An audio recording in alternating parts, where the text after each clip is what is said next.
A goal-scoring international hitman is back on Tottenham's list, a striker who we've wanted to bring in before, but we lost out to the old lady of Italian football. Meanwhile, reports that Thomas Frank has added a Turkish international enforcer onto his list of potential incomings, and transfer confusion.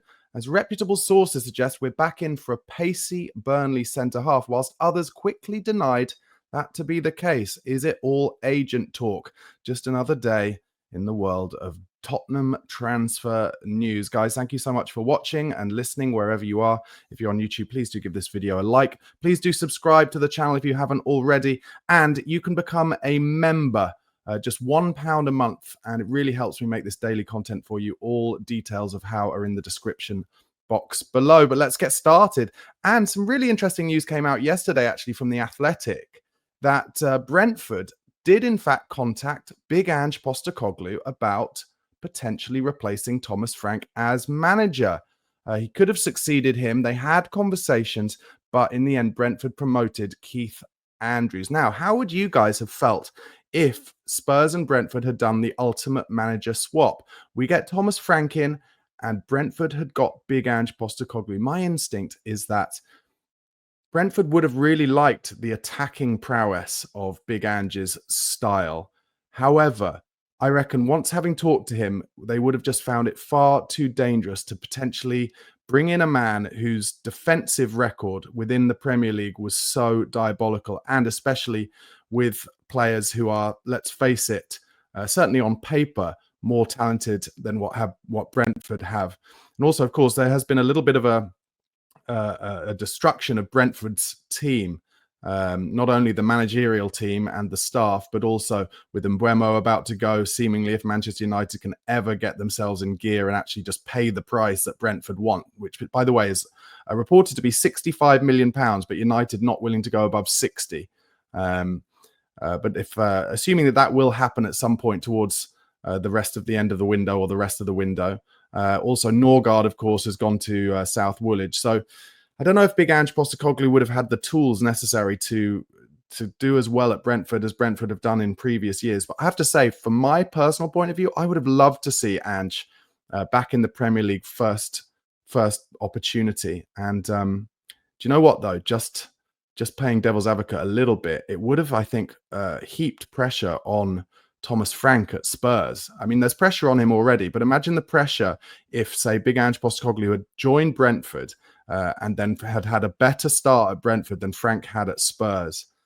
You can just imagine the headlines, can't you? So maybe better for Spurs in the short term that Ange hasn't gone. But I'm going to say it, I kind of miss Big Ange already. I'm not suggesting that I think he should necessarily still be Spurs manager. I don't wish he was over Thomas Frank, that's for sure, at this stage. But I do want to see him get a good job, and I want to follow the rest of his career.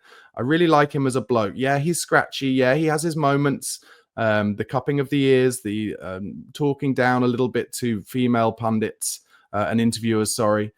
But I'm definitely intrigued to see where he ends up next. I saw last week that he had a day out at Wimbledon. Good for him. Shows he's still in London. He hasn't just gone straight back to Australia or anything like that. And that, to me, shows that he is looking for a job back in English, if not British football. Okay, some reports yesterday that Tottenham are in conversations to buy Juventus forward Dusan Vlahovic. Serbian is into his final year of the contract at Juventus, and the Italian side apparently ready to cash in for around £13 million. Now, Vlahovic, before he joined Juventus, was wanted by every single British Premier League club, English Premier League club.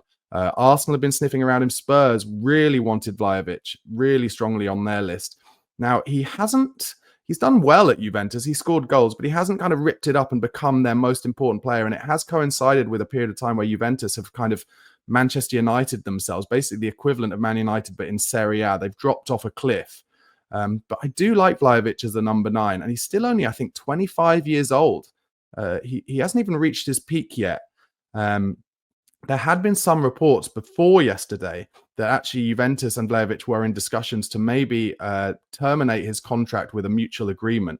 And maybe that is why Spurs are apparently sniffing around, because you know that Daniel Levy and of course Fabio Paratici on behalf of Daniel Levy is always looking at the free transfer market and the cheap transfer market. And maybe that's why Vlahovic is back on the list potentially as a backup option and a rotation option with Dominic Solanke. So I think that's one to keep an eye on. Certainly, if they did mutually agree the end of his contract at Juventus, you could totally see Don Fabio Paratici trying to get on the phone to Vlahovic and bring him in.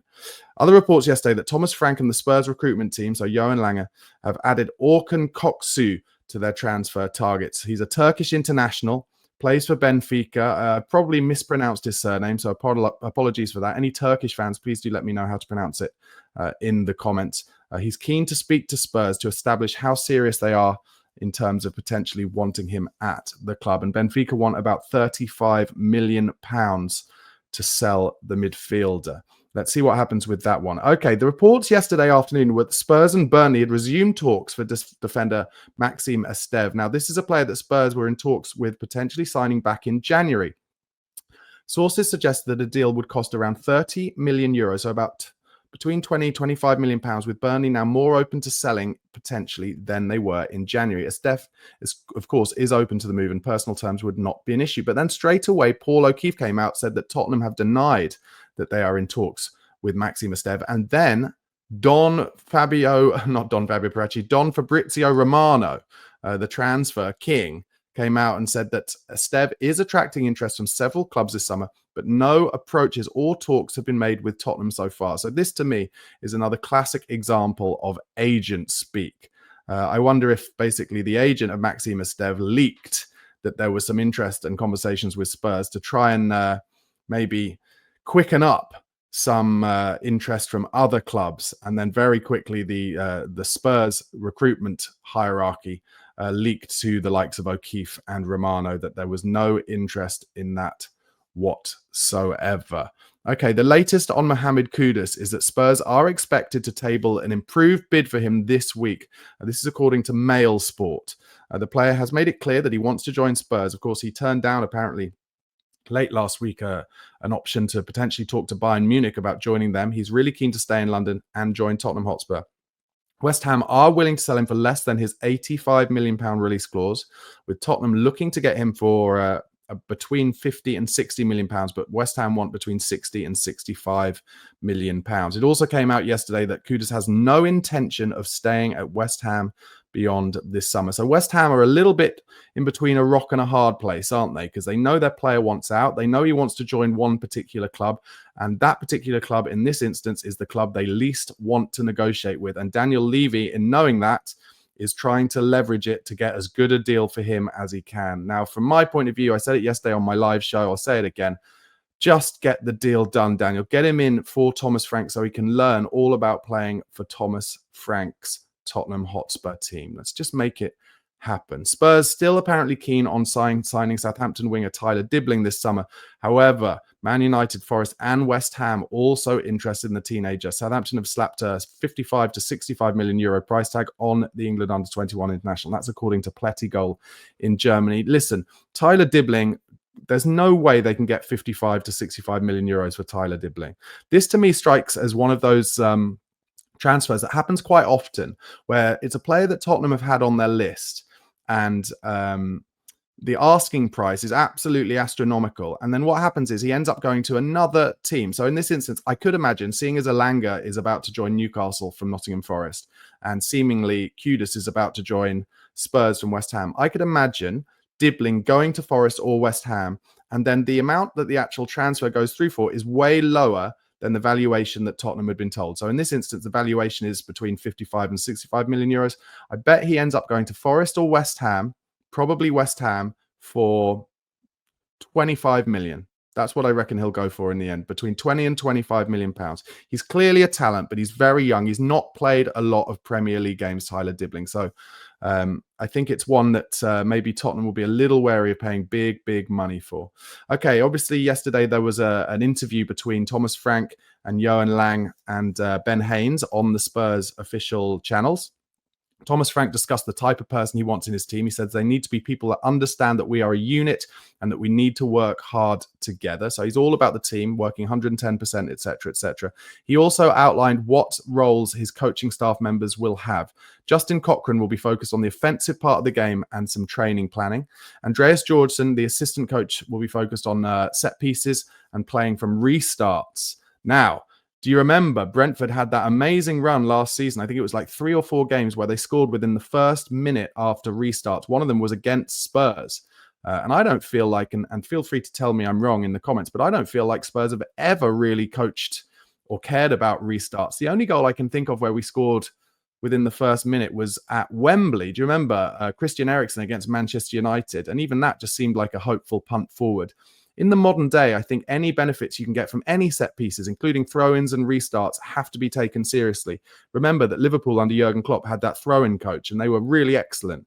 So I really like that Thomas Frank, he just seems to leave no stone unturned, and that's what I think Tottenham need.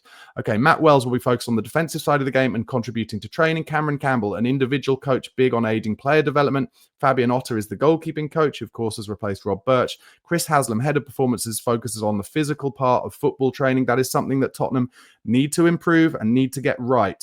After the last 2 years under Ange Postecoglou, us just getting so many injuries, we need to make sure that these players are not being overworked while still being at absolute peak fitness. Stuart Lewis will be helping players to transition from academy to first team and helping to strengthen the bond between the academy and the first team. That's important.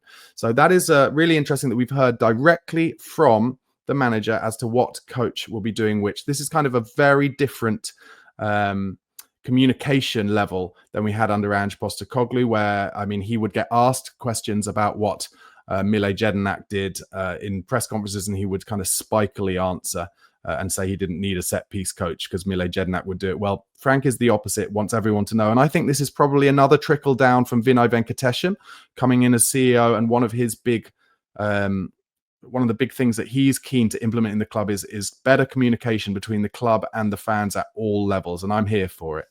Just a bit of news on the Eberechi Eze situation. Arsenal now apparently prepared to offer a player swap with Crystal Palace for him as they look set to beat Tottenham to his signature. Now, that interests me, and I thought worth talking about, because I don't think Crystal Palace will be interested in a player swap whatsoever. And I do wonder whether potentially, if Arsenal cannot find the money, because let's face it, they're still interested in Sesko at the moment. They're looking at Gyökeres in a big way. And if they feel like they don't have the money outright to buy Eze, will Tottenham try and swoop in maybe later in the window, especially if we are, as is reported, looking to make maybe £100 million worth of sales this summer with the likes of maybe Richarlison, Bissouma, and possibly Sonny, although the latest news on Sonny is that he wants to stay at the club. I'll just very quickly go through some of yesterday's news as well, because a lot of you, I'm sure, didn't see my live show. Kota Takai's official announcement was yesterday, signed from Kazawaki Frontal, subject to international clearance and work permit. Spurs are also apparently in for Ademola Lookman, as are Aston Villa, with Atalanta looking for between 45 and 60 million euros for the 27-year-old. He contributed 27 goals and assists last season in Serie A. Spurs showing an interest in Jack Grealish. Man City prepared to sell him for 40 million, but I discussed and still think that if Spurs were to get Grealish, it would be on a loan deal solely, with Manchester City having to pay probably at least half of his wages. Spurs interested in Nice striker Evan Gesson and are confident apparently of getting a deal done for him.